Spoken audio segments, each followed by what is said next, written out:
Mi nombre es Diego Cruz Favela y este es el video de la explicación de las actividades que realizamos durante el primer parcial de la materia de Introducción a los Procesos de Manufactura, impartida por el profesor José Fernando Hernández Sandoval. Los integrantes de mi equipo son Octavio García Manuel, Hernández Alcaya Jesús, Lara Flores, Oliver Ángel y su servidor Cruz Favela Diego. Para la actividad 1 básicamente era relacionar la palabra con su definición. El 1 era dimensión, que es un valor numérico o expresión matemática escrita en unidades de medición, apropiadas y usada para definir la forma, el tamaño, la orientación o localización de una parte o característica de alguna pieza. La 2 era tolerancia geométrica, que es el término general aplicado a la categoría de tolerancias usadas para controlar el tamaño, la forma, el perfil, la orientación y la localización de las piezas. La 3 era dimensión de referencia, que es una dimensión sin tolerancias, usada únicamente con propósitos de información y se muestra en un dibujo entre paréntesis. La 4 era tolerancia, que es la cantidad total de variación permitida para una pieza, así de la dimensión. Entonces, la tolerancia es la diferencia entre el límite máximo y el límite mínimo. Y si la pieza se encuentra en medio de esos límites, se considera que es una pieza aceptable. Si se encuentra fuera de los límites, se considera que es una pieza mal hecha o errónea. Para la segunda actividad, básicamente era identificar el tipo de línea que hay en una figura que nos asignaron. Identificar el tipo de línea, sea continua, mixta, punteada, irregular, o zigzag. El número 1, nosotros elegimos el número 1 porque es una línea continua gruesa que indica el contorno de la pieza. El 5 lo elegimos porque es una línea continua media que pues indica alguna medición interna de la pieza, de la forma de la pieza. Y la 7 elegimos que es una continua fina porque es la que se ocupa de indicar las cotas. Y la 6 es básicamente por el eje de simetría que tiene la pieza, que divide la pieza en la mitad. Para la actividad 3 es algo similar a la anterior, ya nos dan algunos incisos que indican alguna parte de la pieza y nos tenemos que identificar a qué tipo de línea que se encuentra en esa parte corresponden. Para el inciso A sería una línea continua media que indica esa parte del diámetro que tiene ese círculo que está en la pieza. Para la B sería una continua fina, que es para la cota. La C sería la continua gruesa, que indica el exterior del contorno de la pieza. La D sería una fina mixta, que indica el eje de simetría. Y el E sería una punteada media, que indica un corte que no se ve a simple vista desde esta vista de la pieza, sino que es un corte que tiene por la parte de atrás o la parte del medio, que no se puede apreciar a simple vista desde esta vista. Para la siguiente actividad tenemos que explicar el sistema europeo y el sistema americano de proyección para ver los diferentes planos o vistas de la pieza. Básicamente en la vista del sistema americano, una vez que se define la vista, ya sea la frontal o alguna otra, bueno, en este caso la frontal, la vista derecha se coloca a la derecha de la frontal y la superior se coloca arriba. Para el sistema europeo, la vista derecha se coloca a la izquierda de la frontal y la superior se coloca debajo. Y aquí tenemos la diferencia, bueno, una imagen del símbolo para distinguir entre el sistema europeo o el sistema americano. La actividad 4 básicamente es identificar qué tipo de sistema corresponde a este plano del triciclo. Nosotros indicamos que es el sistema americano debido a que pues tomamos la imagen del triciclo como la frontal, la que está en la parte inferior izquierda, como la frontal. La que está a un lado sería el lateral derecho y la que está arriba sería la superior. Para la actividad 5 básicamente tenemos el isométrico de una pieza y algunas de sus vistas y tenemos que identificar qué tipo de vista corresponde. La primera sería el lateral derecho, según nuestra perspectiva. La segunda sería la superior. La tercera sería el lateral izquierdo. Y por último terminamos con la frontal. Para la actividad 6 básicamente era la relación de escalas de la pieza en físico, de las dimensiones de la pieza en físico con respecto a las del plano. Por ejemplo, en el primer ejercicio tenemos que la dimensión de la pieza es de 40, la escala es 1 a 2.5 y la dimensión del diseño en el plano es de 16. Eso quiere decir que la pieza es 2.5 veces más grande que las dimensiones que hay en el plano.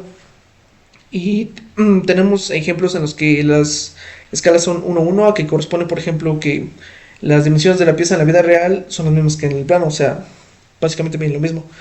Y también hay casos en los que algunas piezas en la vida real son más chicas que las del plano.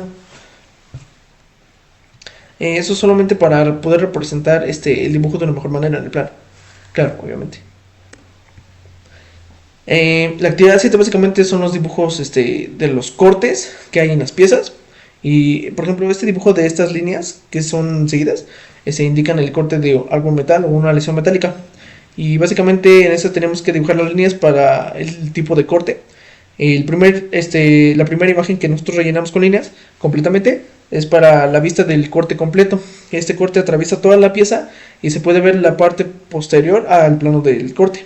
Y el segundo dibujo corresponde a un medio corte en la que nada más se puede ver una pequeña parte de la sección posterior al plano del corte, pero sin atravesar toda la pieza.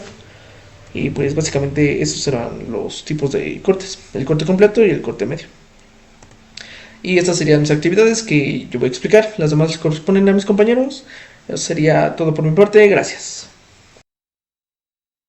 Buenas tardes, mi nombre es Emanuel Hurtado García y yo explicaré de la actividad 8 a la actividad 14 de nuestra presentación de manufactura. En la actividad 8 tenemos que nombrar cada uno de estos números pertenecientes a la parte decimal, siendo que el coma 4 pertenece a las décimas, el 7 a las centésimas y el 9 a las milésimas. Lo vemos mejor en la actividad 9 donde tenemos que unir cada uno de estos números de la parte decimal con su respectivo nombre, siendo que el coma 1 pertenece a las décimas, el coma 02 a las centésimas, el coma 003 a las milésimas, el coma 0004 a las 10 milésimas y el coma 00005 a las 100 milésimas. Para la actividad 10 hay que nombrar cada una de las partes de un vernier o pie de rey con su respectivo nombre. La parte 1 se llama mordaza para exteriores. La parte 2 es la mordaza para interiores. La parte 3 es la aguja de profundidades. La parte 4 es la regla milimétrica. La parte 5 es la regla estándar. La parte 6 es el nonio, perdón. La parte 7 es el tornillo de bloqueo. Y la parte 8 es el cursor. En la actividad 11 veremos cómo usar el vernier con la parte milimétrica, siendo que consta de 3 pasos. El primer paso es ver qué número se encuentra enfrente de nuestro cero de la parte de aquí abajo, o sea, el nonio, siendo que esta vez tenemos el número 1, por lo cual tenemos 10 milímetros. El segundo paso es ver qué número de la parte correspondiente al 1 está frente o más cerca del 0 en la parte izquierda, siendo que esta vez tenemos 3 líneas, por lo cual tenemos 13 milímetros. La segunda parte consta esta vez de ver qué línea de nuestro nonio está realmente vertical con respecto a las líneas de la regla milimétrica, siendo que aquí podemos ver que el 6,5 de nuestro nonio está en una de estas líneas completamente recta, por lo cual tenemos 13,65 milímetros. En la actividad 12 veremos la parte de pulgadas de un vernier y tenemos que ver qué significan o cómo se nombran cada una de estas líneas. Primero que nada se nombra en 16avos, por lo cual van de 0 a 16 o sea, hace un entero. La segunda parte va en octavos. Cada 3 líneas es un octavo. Cada 2 líneas es un octavo. 1, un octavo, 2 octavos, 3 octavos, 4, 5, 6, 7, 8 octavos. Ahora bien, cada 4 líneas será un cuarto. Aquí lo podemos ver. Y bueno, cuando lleguemos a la mitad será un medio. Aquí podemos ver con mayor claridad cómo se miden pulgadas usando un vernier. El primer paso es el número que tengamos enfrente del 0, ya lo sabemos. Aquí tenemos un 1. El siguiente paso es el número que sigue después del 0, que pertenezca al rango de 1, se divide sobre 16. Y el tercer paso es que el número que ya se encuentre verticalmente se medirá se colocará sobre 128 y se sumará al anterior. Aquí lo podemos ver con más claridad. Tenemos que el número que se encuentra frente al 0 es un 0, así que no va nada. El siguiente número que se encuentra frente al 0, vamos a contarlo. Tenemos 1, 2, 3, 4, 5, 6, 7, 8 y 9. Entonces tenemos 9 sobre 16. Y a ese le vamos a sumar ahora el que se encuentre completamente vertical con alguna de estas líneas de nuestro nonio, siendo que tenemos el 4. Entonces tenemos 4 sobre 128. Y al hacer la suma de estos, tenemos que este vernier está midiendo 19,32. Pasando con la actividad 14, tenemos un 2 como entero, ese se nos queda igual, y tenemos nuevamente 3 sobre 16. Ahora hay que buscar la línea vertical y vemos que es el 2. Entonces le sumamos 2 sobre 128. Y esto nos da 2 enteros, 13,64. ¿Qué tal? Mi nombre es Jesús Hernández y yo les voy a presentar algunas de las actividades que hicimos en ese portafolio. Bueno, pues aquí tenemos la actividad número 15, la cual consta de un micrómetro y sus partes son pues la palanca de paro, el tambor giratorio y la regla fija. La regla fija pues nos ayuda a que no se mueva ninguna de las mediciones y para tener mayor exactitud. Y cada una de estas líneas presenta un milímetro, ya que este micrómetro se ha dado en milímetros, y las de la parte inferior representan 0,5 milímetros. En esta ocasión tenemos para representar esta cantidad que es de 22,52 milímetros. En esta actividad pues es algo parecido a la anterior. Tenemos que encontrar igual la medición de ese micrómetro y pues este micrómetro está dado en pulgadas y cada una de ellas equivale a 0,1 pulgadas y pues entonces su medición sería de 0,804 pulgadas. En esa actividad nos piden reescribir el número de cada inciso en notación científica y pues en el primer inciso tenemos que nos da como 3,95712 por 10 a la menos 7 metros.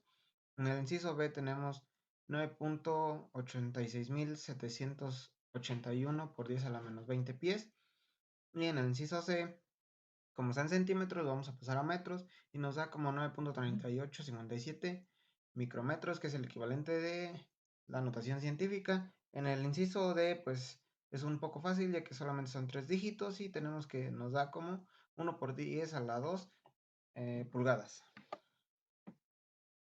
Aquí nos pide pues indicar cuál es el proceso de manufactura que se relaciona con la técnica de arranque de viruta y pues tenemos como ejemplo que es la imagen número 2, que es la de desabaste. Aquí pues tenemos que denominar pues cuál es la máquina de taladro radial y pues en la imagen número 1 tenemos una frisadora, ya que es algo parecido al taladro, y en la imagen número 2 pues tenemos el taladro radial, que es prácticamente diferente a la frisadora, ya que solamente da arriba y abajo. En la actividad 20 nos pide pues indicar cada una de las partes del torno convencional. Tenemos la caja de cambios, el plato móvil, la torreta, cabeza móvil, carro transversal, el contrapunto que nos ayuda a que nuestra pieza no llegue a moverse mucho, la bancada, huesillo de roscal, huesillo de cilindral, el carro principal, palanca de dirección, que son los que nos ayudan a, pues como bien lo dice, a darle dirección y un mejor corte a nuestra pieza, la caja de maniobras, la base y la caja de cambios para la rosca. En la actividad 21 y 22 pues nos está pidiendo las partes que faltan de una fresadora y pues los ejes que conforman el maquinado. En este caso nos faltaba que era el motor, el encendido de paro y velocidades, que es el que nos ayuda para saber qué tan rápido vamos a trabajar con la máquina. El volante de movimiento del eje X, que es el que nos ayuda a darle dirección, ya sea izquierda o derecha. El encendido y paro de la fresa, que pues prácticamente el paro como su nombre lo dice, nos ayuda a parar la fresadora de manera automática y al instante, su base. Y pues también tenemos unas partes importantes, las cuales son su movimiento en el eje X y la palanca en el eje Y, que nos ayudan a darle pues un mejor corte a nuestra pieza. Y aquí tenemos como en los ejes de este maquinado, que son el A y el C, que son rotativos, el Z, que es arriba y abajo, el Y atrás o adelante, y el eje X, que pues es prácticamente izquierda-derecha. Buenas tardes compañeros, mi nombre es Oliver Ángel Flores y yo les voy a presentar de la actividad número 23, a la número 27. Bueno, empezamos por esta actividad que dice que vamos a palomear arriba de cada elemento si se utiliza para realizar una pieza con una mesa de trabajo.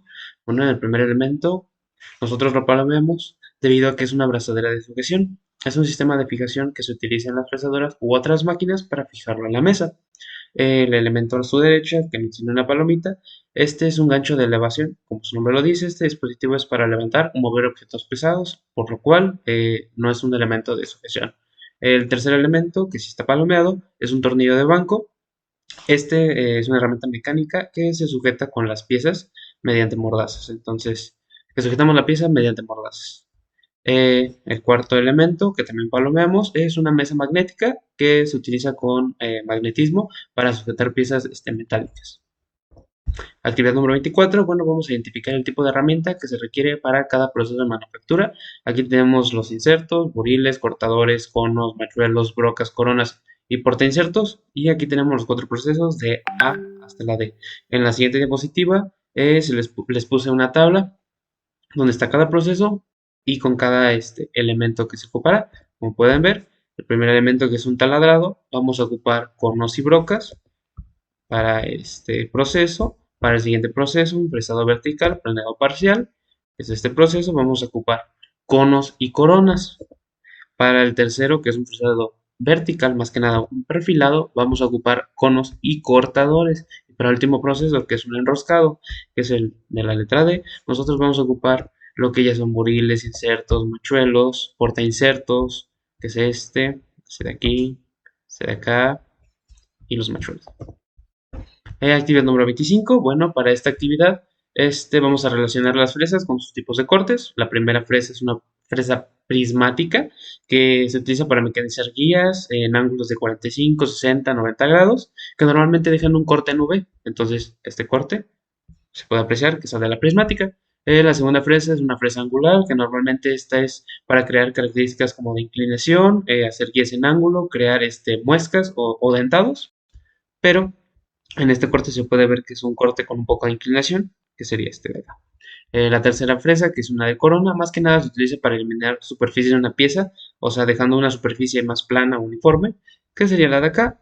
Y la cuarta fresa sería una de ranura, como pueden ver y escuchar por su nombre de ranura, pues hace un corte de una ranura para poner un elemento pues mediante la pieza o así. Determina el proceso de manufactura. Vamos a identificar también sus etiquetas y a observar los 4 elementos que se pueden ver en la imagen. El proceso es un torneado. Vamos a identificar RPM, que serían las revoluciones por minuto, que lo vamos a asociar con esta flecha, que sería la velocidad de la rotación de nuestra pieza. Para la siguiente, que es un BC, que es la velocidad de corte tangencial, que es la que tiene nuestro buril. La velocidad que nosotros le apliquemos hacia adelante o hacia atrás para que pues haga un corte sobre nuestra pieza. Luego tendríamos el BA, que es la velocidad de avance, que sería nuestro buril que se mueve longitudinalmente de izquierda a derecha. Y bueno, los 4 elementos relacionados, como pueden ver, aquí tenemos el chuco mandril, que es el que sujeta nuestra pieza de trabajo. Como mencioné, pieza de trabajo sería otro elemento. Aquí tenemos nuestro contrapunto, que sujetaría también nuestra pieza de trabajo, en cuyo caso sea una pieza muy larga. Y pues obviamente tenemos el buril, que le daría la forma a nuestra pieza.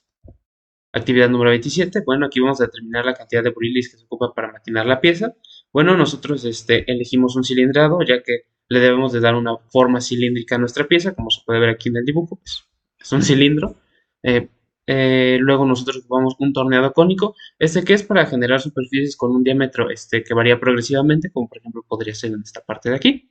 Luego nosotros agarramos un achaflanado para suavizar o redondear los bordes de su esquina, generalmente a 45 grados, que sería esta parte de acá. Luego tenemos un tronzado, que sería para eliminar secciones no deseadas, que sería por ejemplo esta parte de aquí, para dejarla más precisa. Luego nosotros también ocupamos lo que ya fue un taladrado y un malindrado, como nos pudimos dar cuenta, debido a que aquí en estas cotas, donde tenemos nuestros diámetros, aquí tenemos un símbolo, que es como un 0 con una diagonal, que esto nos indica que es de un taladro. Entonces, aquí podemos ver que obviamente ocupamos el taladrado para realizar un agujero dentro de la pieza, y también el malindrado, más que nada para darle un acabado a las superficies internas más precisas. Bueno, sería todo por mi parte y muchísimas gracias.